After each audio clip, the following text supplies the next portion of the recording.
کہ جیسے کسی کو منانے کے لیے اس کے دروازے کی چوکھٹ کو پکڑ کے بیٹھ جائے، اگر تو در نہ کھولے گا تو میں بھی در نہ چھوڑوں گا. بس نیت کر لے کہ اے رب کریم آپ کو مجھے منا کے اٹھنا ہے. واقعی دیکھا ہم نے محبت میں ایسے ہوتا ہے، اگر کبھی کوئی محبوب ناراض ہو لوگ قدموں میں بیٹھ جاتے ہیں، بیٹے سے باپ خفا ہو آپ کے قدموں میں بیٹھ جاتے ہیں، ابو جب تک آپ راضی نہیں ہوں گے میں قدموں میں سے نہیں اٹھوں گا. سبحان اللہ، یہی مومن کا حال ہونا چاہیے. اے کریم تیرے در پر آ کر بیٹھ گئے ہیں،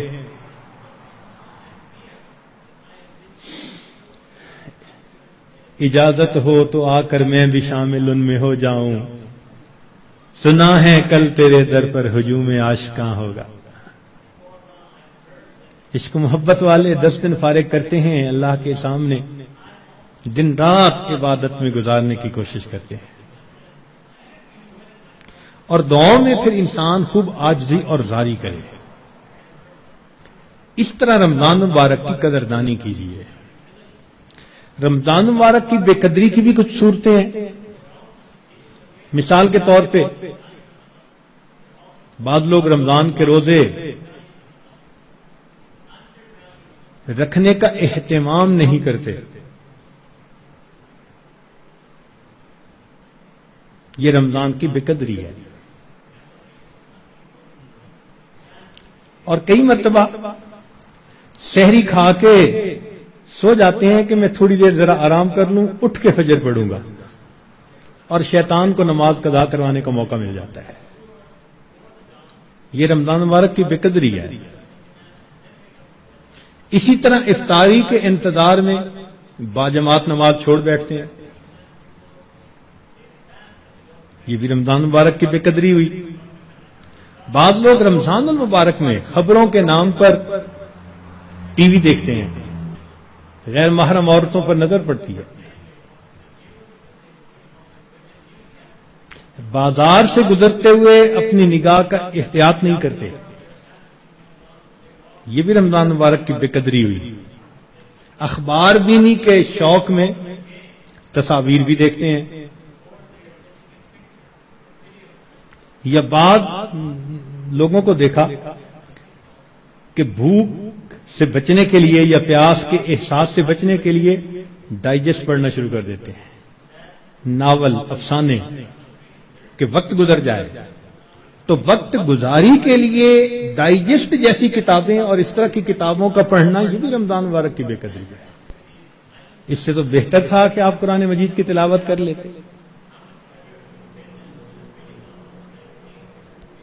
اور بعض مرتبہ عورتیں گھر کے کام کاج میں لگی ہوتی ہیں تو وہ وقت گزاری کے لیے موسیقی والی قوالی لگا دیتی ہیں، اور ایسی آج کل قوالیاں بن بھی خوب رہی ہیں گانوں کی طرز پر.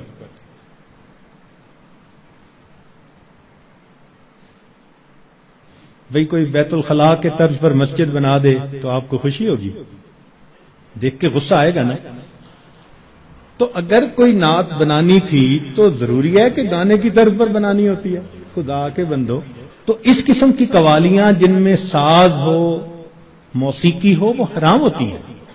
نبی علیہ السلام نے ارشاد فرمایا، میں آلات موسیقی کو توڑنے کے لیے مبعوث ہوا ہوں، اس لیے اس سے 100% پرہیز کرنا چاہیے.